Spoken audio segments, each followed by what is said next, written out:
Hello, everybody, and welcome back to Fossil Friday Chats. I'm Brittany Stoneberg from the Western Science Center. With me, as always, is my co-host Gabe Santos from the Alf Museum. Good morning, everybody. This feels like an exceedingly cozy Fossil Friday Chats. It's been raining all the morning, so if it's kind of cozy where you're at, if it feels like fall, we invite you all to snuggle up, get warm, and join us with our guest today, who I'm very excited to introduce. This is Kevin Madalena. How are you doing, Kevin? Good morning, everybody. Hi, Gabe and Kevin. Brittany.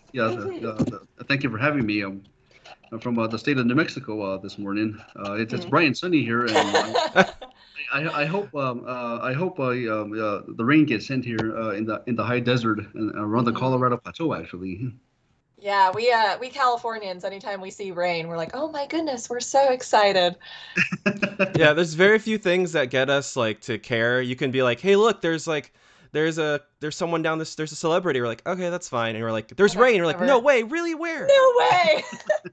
Starts trending on Twitter and all that.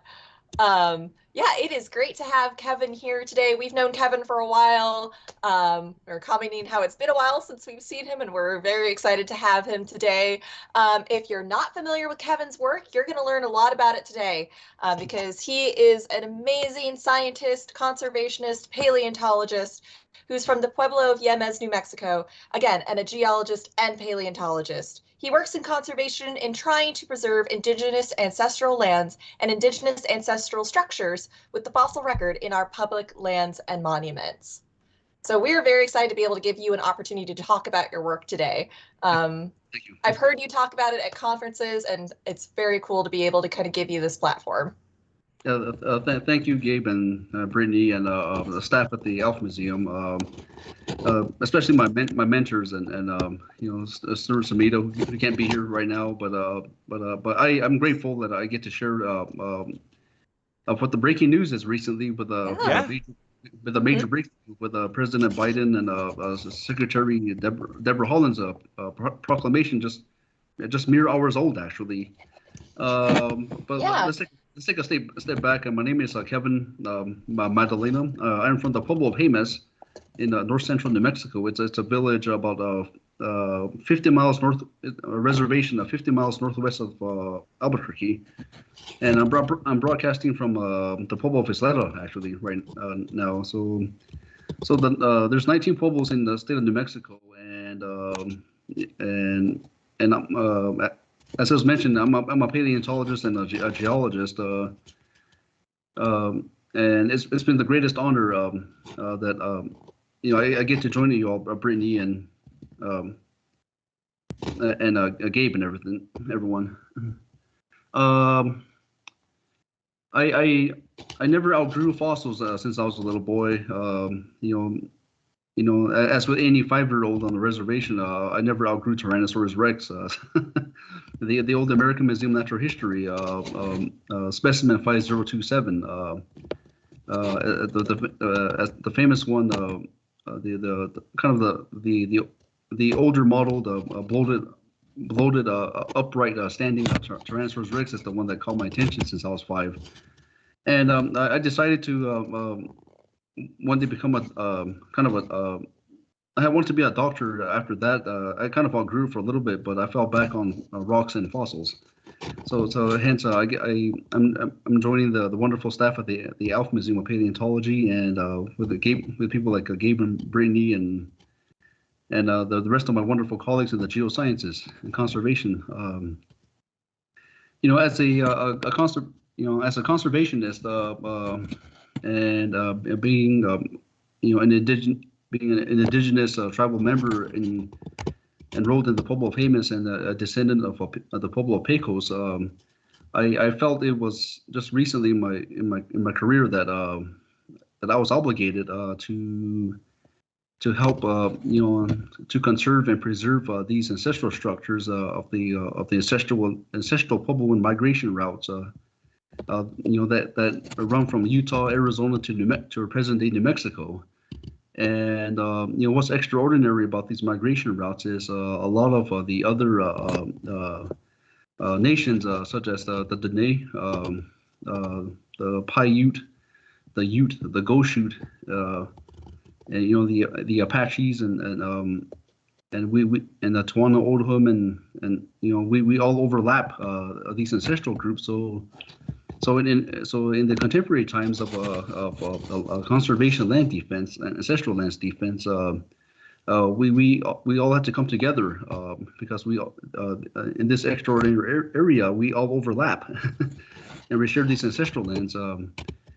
Also, as a scientist, also obligated to kind of we absolutely needed to conserve the timeless, the priceless fossil record, which enable us to which Mother Earth guides us to environmental change and the environment record as we are constantly dealing with an energetic and like a very active climate change and the ever state of our changing planet.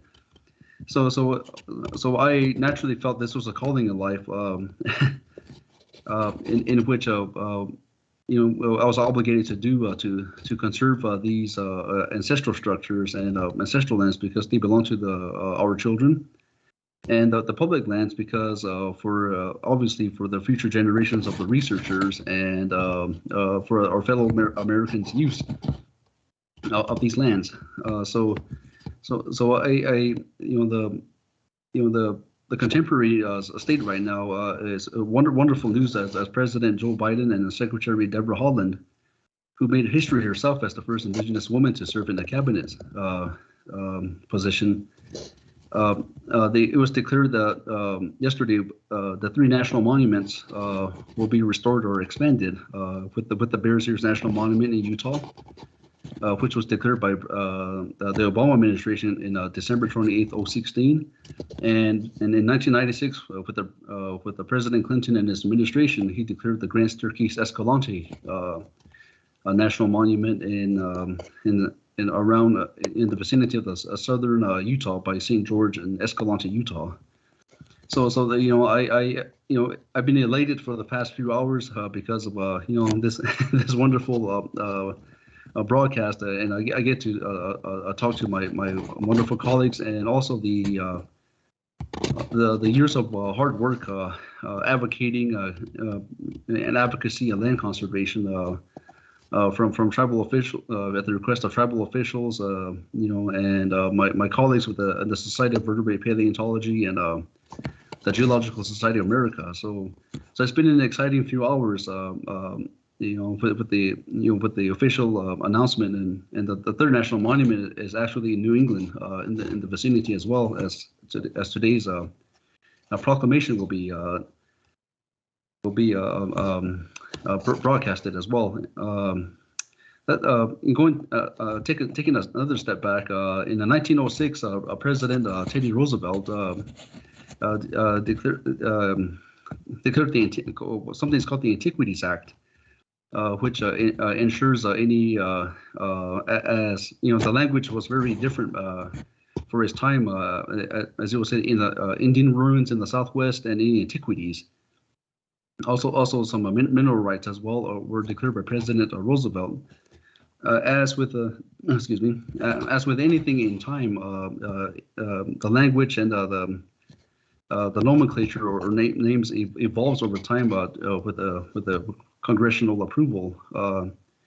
With the last administration, with President Trump and the administration, they were exploring more of an invasive and destructive fossil fuels extraction. So many of the monuments have been naturally reduced to drill for the hydrocarbons or the fossil fuels. So in a legal battle over the past few years has finally come to heat just recently with the President Biden's declaration to restore the actual and the original boundaries of the national monuments. So it was worrisome in the fact that where my ancestors migrated through the present day states of Utah, Arizona, New Mexico might be irreparably damaged and mutilated, along with the fossil record, which have always, the Grand Staircase-Escalante and the Bears Ears have always yielded absolutely, just priceless, records of fossil vertebrates. Also, fossil plants and footprints, and also, some of the petroglyphs of the ancestral indigenous people. They have petroglyphs of also the extinct some of the animals or biota that they hunted and fed themselves and clothed themselves. So I've earlier stated that it's an extraordinary area of conservation, advocacy, and preservation, because the geosciences and the ancestral structures and lands that the villages in New Mexico and Hopi in Arizona and our extended family, the other nations or tribes that we still use as we go back and forth, that some of the holy lands are still active. Just because, I mean, there's an artificial construct of state lines that did not exist during the ancestral times. So from famous Pueblo or Isleta Pueblo or Hopi, the Grand Staircase-Escalante or the Chaco Canyon region or the Bears Ears National Monument is just a stone, maybe a day or two as the crow flies, as they say, and all. At this very important and time and place, we love our dinosaurs as well as our mastodons and our Tyrannosaurus Rex and Utah raptor and so forth. They also come from national monuments as well. So the ancestral structures and animals like Utah raptor and mammoths, they're all in kind of one general area. So that in itself is the sheer weight of the importance and significance of my ancestors are still buried over there ceremoniously, and that the ancestral structures are still needed by the villages and my colleagues and myself. But we still are discovering data. That's absolutely important to kind of anticipate of what the planet will go through climate change as well. So I just want to just share that a story with the conservation work with Utah's Dene Bikea as my former employer, and as the recent advocacy work for Secretary Deb Haaland and so forth. And I cannot emphasize how elated I how elated I am, and I think the Alf Museum of Paleontology as well as my mentors that. The last time I saw everyone in person was at the 2018 annual symposium of the Society of Vertebrate Paleontology in Albuquerque, New Mexico. Was it that long ago? Yeah, it was 2018. Oh, oh wow. Yeah, I'll share the pictures with you all later, because I still have my old downloads from the iPhone before it died. Aw. Well, Yeah. I did notice that Bailey Jorgensen says there's a big crew of Alf Museum people watching right now from the collections room, and they say hello. And Yeah. I know some of our Western Science Center people are driving right now, but they're going to catch it later. So Yeah. Hello to everybody. I miss all of you, obviously. But the other thing I'm elated, along with the Secretary Haaland and President Biden, the Biden administration, about the proclamation is I'm getting to see you all again. It's been too long since I saw you all in person. We took that group photo with Stuart and in front of our poster. So Kevin, with the news from this morning, and I think for those who may not know, can you kind of explain how this came about with Bears Ears and the role that you played in it? I consider myself very lucky. I had just finished a stint with the Bureau of Land Management in Moab, Utah. Thanks to Rebecca Hunt Foster, who's another mentor as well, and John Foster as well. The wonderful family, along with with the encouragement of the Win Newman Foundation out of Native Explorers. The Ann Weil and Stuart Samita, I decided to go ahead and apply to this vacancy. I guess they had seen on I think on Facebook, I believe. So I finally applied to it, and this is one of the rare instances that I was hired immediately. At the time the young conservation advocacy group. It was a nonprofit called Utah Today Bikea. And it was really, I didn't realize the immensity of the fights for public lands until I was with the Bureau of Land Management in the Moab, where I saw in its entirety, and for the first time, the intense fights over public lands in Blanding, Utah, and Bluff, Utah, with the Bears Ears National Monument. And I was, to be honest with you, both of you, I was absolutely just staggered, speechless about the how the antiquities and fossils were hemorrhaging out of the monuments for black market sales. So we had to do some recovery sites of an Apatosaurus by White Mesa, Utah, and also later I think a month later.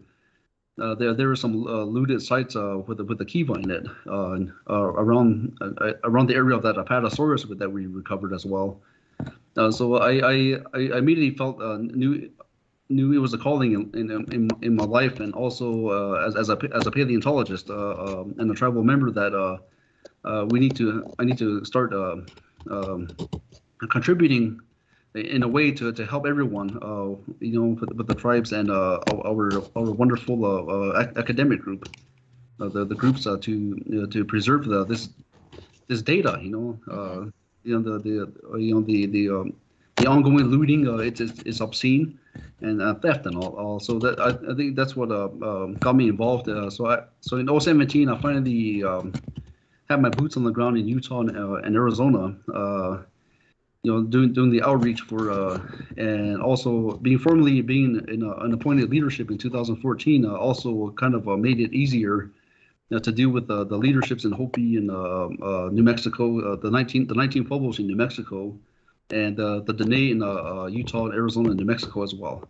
So it's I keep using that word extraordinary because I've never seen an area where both of our disciplines overlap. The ancestral structures and paleontology, but that's being threatened by the constant drilling and mining of the fossil fuels extraction, which endanger people as well, the health of people, the drilling.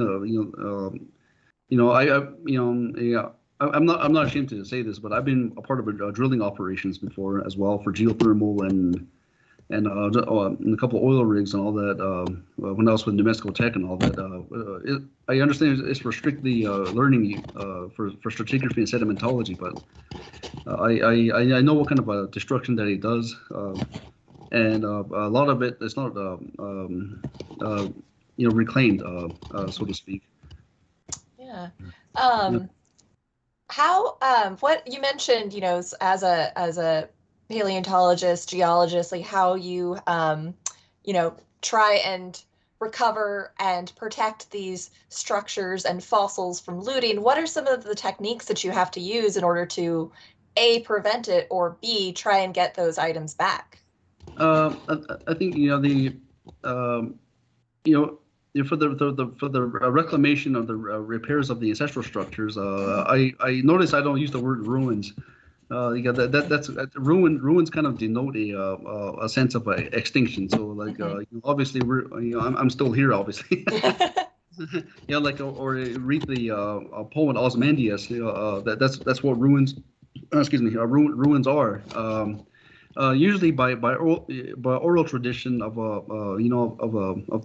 the elders and the holy societies in the villages. You kind of go off of that to use as an example how some of the older kivas or the older villages, or I think for the Dene, I think the sweat lodges, and for the Ute as well, how you have to use that as a kind of a reference point from the elder oral knowledge.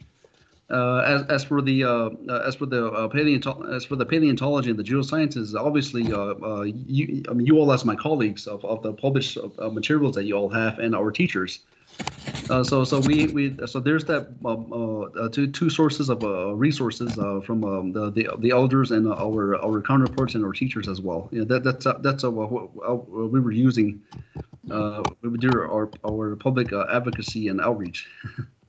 I think it's what you're doing is so amazing for the outreach and working to protect these lands, because it's a lot of folks may not realize it, because we do a lot of work trying to tell people paleontology and archaeology, anthropology, and all these kinds of things are very separate, but in reality, they cross over and interlocked in many places, especially in Bears Ears, where you have paleontology and you have indigenous rights, public lands, and all of that intersecting with each other. And it's such a great story of how these things that we separate in our minds actually are all connected, and we can work very carefully to preserve all of them and advocate for many different sections of science and people's rights and things like that, land rights, in one place.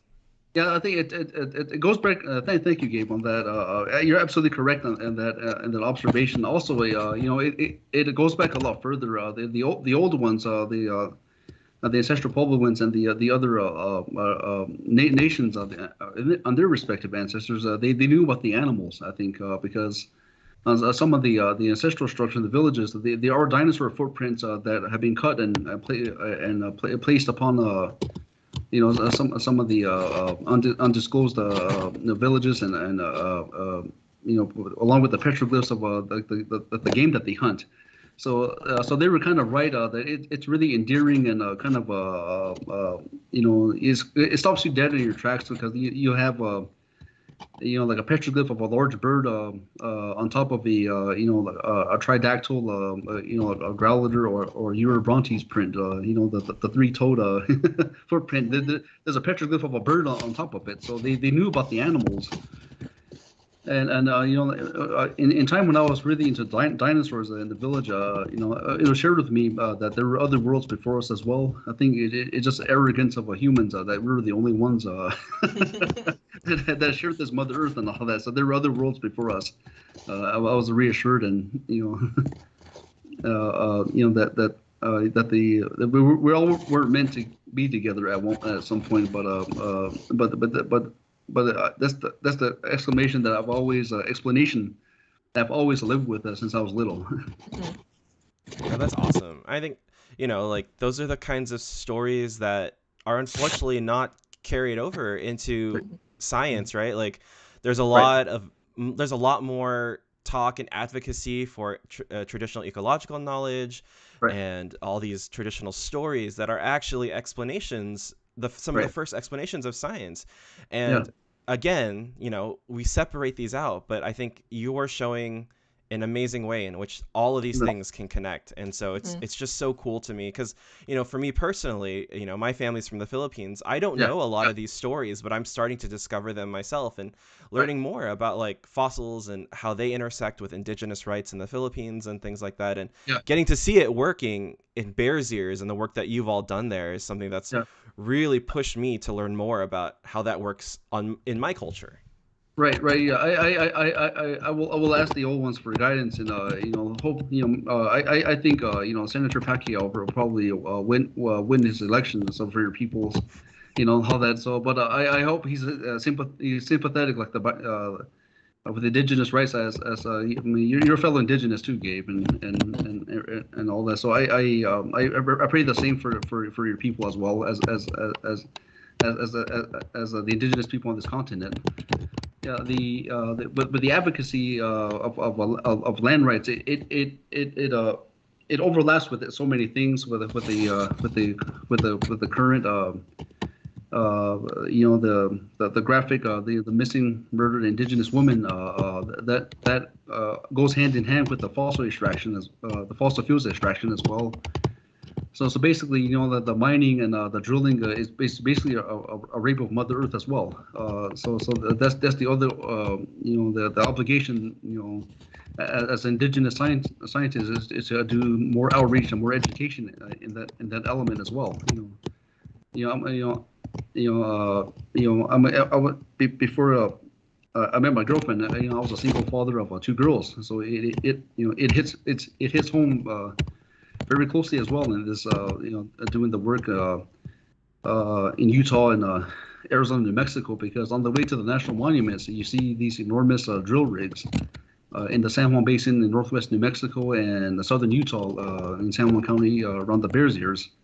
So in every sense of the elements, it affects the land advocacy protection. It affects every element of your life as an indigenous person. So the conservation and it goes for the protection of a life as well. Absolutely. Yeah, really highlights that paleontology isn't this separate science removed from all of these other issues, that it's very connected to everything. Yeah, absolutely. With the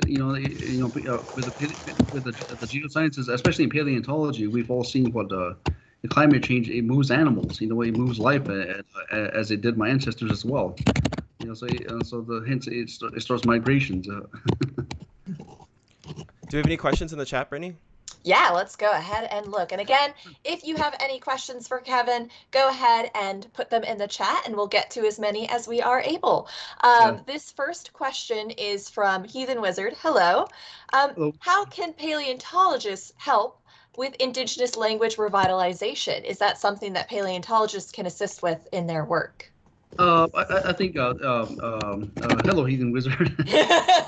Greetings from New Mexico. A paleontologist, as both of you have mentioned, it overlaps with the other disciplines, whether it is paleoanthropology, linguistics, and archaeology. I think it's all making us come work together. I think so. It's going to take more than paleontologists to help language revitalization, from the old dialects, from traditional oral knowledge to the petroglyphs found in the Bears Ears National Monument and the Grand Staircase, all the way to the Chaco region.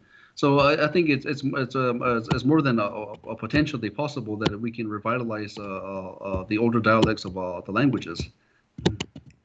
Absolutely, I agree. I think stepping from a broader question from that one is, how can we as paleontologists within the field, what can we do in just changes in the way that we operate our science and publish that can, one, help to advocate for indigenous land rights and protecting of public lands, but also work to recognize, scientific colonialism, imperialism from the past, so that we can continue to recognize that moving forward?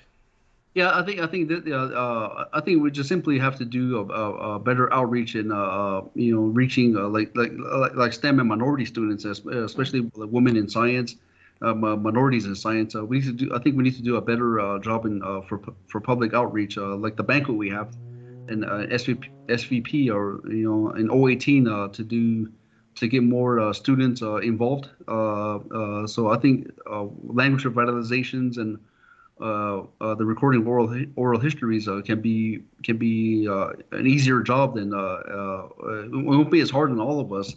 I think we just need to do simply outreach, better on the reservations or the colonias or the inner city workings of I think just better outreach. Do you even think something as simple as getting other folks to even add something just like a land acknowledgement in their publications? Do you think that can have some effects as well, or do you think that's just kind of superficial? You're absolutely right. It's a little superficial. I think more can be done. I'll do a little spoiler of a talk that I'm going to do at the Geological Society of America on Sunday. I'm advocating for indigenous data ownership. I think a simple land acknowledgement it is a starting point, and it has its uses, but also I think there really needs to be kind of like a rudimentary a system of like an institutional review board before anything gets published, and to get tribes involved more of anything that comes out of whether it's language revitalization or any indigenous empirical data that tribes have or any indigenous nation around the globe they have a say in what gets published and what remember collaboration does not equal permission. Well said. Mm-hmm. Yeah. Thank you. Yeah, and I would love to hear more about. You mentioned, that we need to do more outreach. What kind of outreach that have you found to be the most effective in your own work? Because you've done a ton of outreach Right. In the past few years, and I'm just curious, like from your perspective, what did you find to be the most effective and the most edifying? Like what kind of outreach did you like doing the most? I think just simply just having our boots on the ground, going to the schools on the reservation, or maybe something like the Navajo Nation Tribal Fair, or a health fair like at the Indian Pueblo Culture Center in Albuquerque. Just communicating with people in the public. What the importance of legally protecting these ancestral lands and public lands, meaning they'll have more federal law protections, whether it's illegal sales of fossils or antiquities, that they can be actually people who break the law can be actually prosecuted. Mm-hmm. So you have to do that kind of a public education by being among people. Yeah. And close and personal. Yeah. You have to make it personal. Lots of handshakes, and they ask who your family is. They're handing out swag. It does grab attention of people. Mm-hmm. I usually will grab as much swag as I can when I'm at a convention, so I know it works. Yep. I'm going to GSA and I'm going to grab so much swag. Right. That or free donuts. Yep. Yeah, Oh. pens. Yeah. Don't mention donuts. I'm hungry already. Yeah. This is a question from Ian at the Alf. Have you worked on dinosaurs from the monuments, and if so, which ones? I've I'll be honest, the only dinosaurs I've worked with is from that Apatosaurus there's another sauropod. I know Rebecca's gonna kill me on this because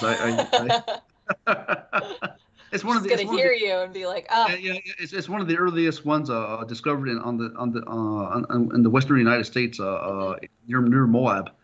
So most of my and around the Bears Ears National Monument, most of my experiences was with Robert Gay and James Kirkland, who's also a fellow New Mexico techie. And then in the Morrison Formation, and probably the late Paleozoic with obviously with Dr. Stuart Samita around the Canyonlands area. So the dinosaurs that I've worked with or more the sauropods and some really fragmentary Utah raptor and the Copper Canyon area with the footprints north of Moab. Mm-hmm. All right. I've seen those, I think. Mm-hmm. Yeah. Well, going off of that, I'll ask you what we ask every single person who appears on this show, because I know the question's going to come up at some point, so I might as well ask it now. Sure. What's your favorite fossil? The favorite fossil, I think, I remember, Tom Williamson and Spencer Lucas are telling me it's not official until it's published. Uh-huh.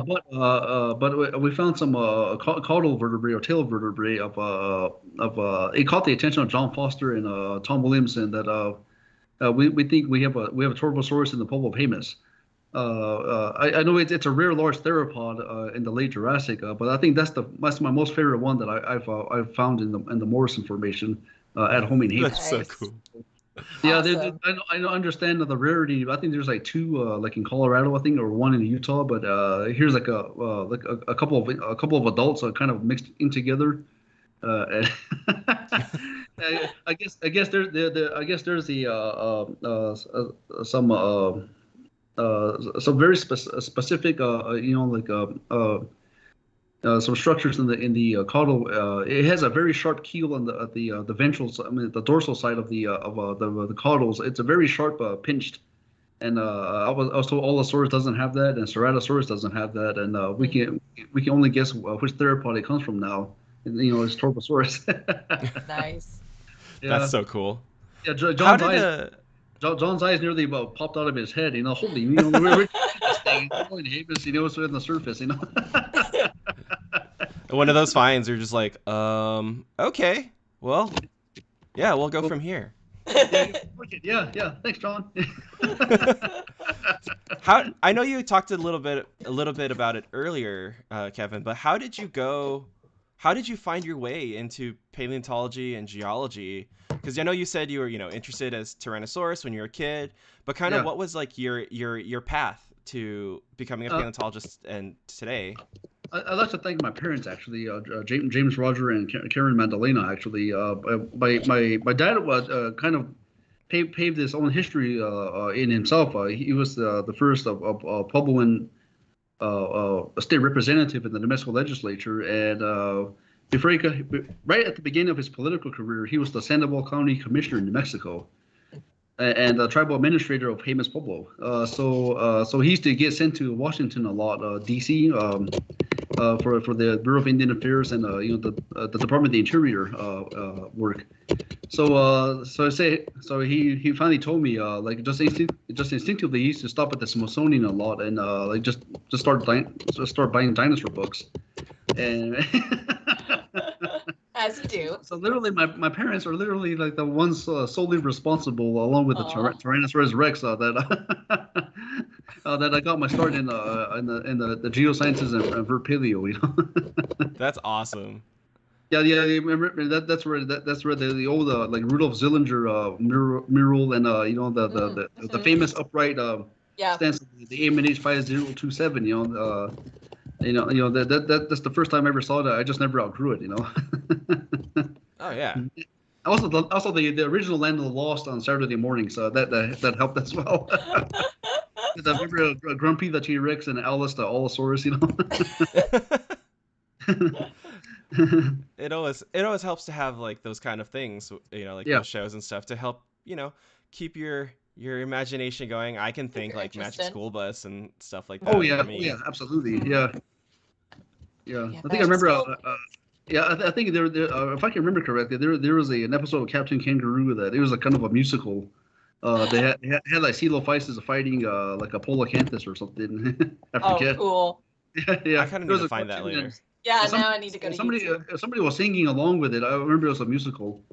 That these dinosaurs were, and also last but not least, a Fantasia, the Rite of Spring, that left such an impression on me when I was in Head Start. Fantasia, the original one. Yeah, that was a great one. I love that one. Yeah, when the dinosaurs were fleeing, when the three, it was technically right with the three-fingered T-Rex, making a Stegosaurus out of a mule. Yeah, I remember it, and the music in that one so good. Yeah, it was. Yeah. Let's see. Oh, this is a question from Moth Madalena. Do you still have those? Do you still have those books? Yeah, that's my youngest girl, Adeseli. Hi, Adeseli. Yeah. Yeah, Moth is her native name. My paternal grandmother gave her, and her oldest sister is. I'm going off kilter for a second. Her oldest sister, Sophia, that's a butterfly. So in the Jemez stories, they're sisters. So that's why I thought it was appropriate. They both named Butterfly and Moth. Oh, that's awesome. Yeah. Thank you. Concerning Adeseli's questions, I think they're somewhere in my parents' storage. I think like books like I remember. I don't know if you all remember a Time Exposure. It was like a yellow book. It looked like it was like a photographer went back in time. That's cool. It's called time exposure, and I think my mom still has a couple of them, but the rest they just disintegrated because we looked at them so much with my brothers and my sisters. I definitely don't have all of my childhood dinosaur books because again, kept turning those pages, reading it again over and over again. Right. So, Kevin, we usually ask this question of all of our guests, and I think it's a really important question considering all the great work you've done and like Thank your you. origin. What is a piece of advice you'd give to future paleontologists who want to get into work, not just with fossils, but also advocacy and politics and things like that? I think overall, well, my parents, excuse me, well, my parents and like my family, like my girls and my girlfriend and my siblings and especially my immediate family that don't give up. Don't give up. Just keep at it. Volunteer. Just ask questions. We used to remember we were like in high school or younger. We used to kind of giggle and snuffle at like there's no stupid questions. No, there is no stupid questions. For example, some of the paleontologists that I've met, like I have known since I was maybe in junior high or elementary. Whether at the New Mexico Museum of Natural History or just writing to wonderful people like Jack Horner and when he's still with Montana State, and yeah, he wrote back. I was really just things like that. Everyone has Google now. Just Google like advocacy groups locally, and then just start inquiring. But I think most importantly is I think just the aspect of don't give up. If you love what you do, just keep at it. It all works itself out at the end. Yeah, I think that's good advice for all of us. Definitely. Yeah. Any more questions, Brittany? That was it. All right. Well, again, Kevin, thank you so much for joining us on the show today. You're quite an inspiration. We love all the work that you do, and I really can't wait till we can see each other in person again at another conference, because we always have fun when we're out there. Yeah. Y'all inspired me the same. I had a renewed sense of inspiration after SVP of Brittany and Gabe and everyone, all the gang at the Alf and Western. It was I remember my first SVP was in 1993 in Albuquerque once more, and I was only 17 at the time, having matured in our field. I immediately noticed it was a lot more diverse this time in 018. That's why y'all inspired me. There's a lot more women now in our awesome women like Rebecca Hunt Foster and like Dr. Ann Weil and they're all giving me advice, and Kate Ziegler as well, and also indigenous people like us, Gabe, and it was just. It was really moving for me. I wasn't alone for once. Thank you guys. I'm grateful. I appreciate you. I'm grateful the same. No, it really is a great place to be now, where there's just so many different backgrounds and stories, and just like all the amazing stories and backgrounds we've been able to share on Fossil Friday Chat. So it's a very different world, and it's going to keep changing and growing. Yeah. Hopefully for the best. Yes. Yeah, definitely. Yeah. With people like you out there, it's definitely gonna be. Well, really quick, Kevin. If folks want to learn more about your work or about Bears Ears, where's the best place for them to find you? Look for me on Facebook and Instagram. They're all public profiles. Send me questions or send me a friend request or follow me. I always answer questions about outreach and advocacy and I'm available. Great. We'll be sure to put those in the chat below. And so as always, thank you everyone so much for tuning in to Fossil Friday Chats today. If you like this program and want to support programs like it at the Alf Museum and the Western Science Center, you can find links on how to do that in the description below. And as always, make sure you like and subscribe for more stories from the world of paleontology. Thank you all so much, and we'll see you in 2 weeks, right, Brittany? Just about, Yes. right. We're yeah, taking 2 One weeks. thing, Yep. in my language, thank you. Thanks, Kevin. Thank All right, you. bye, everybody. Take care. Bye, everybody. Bye, everybody. Thank you.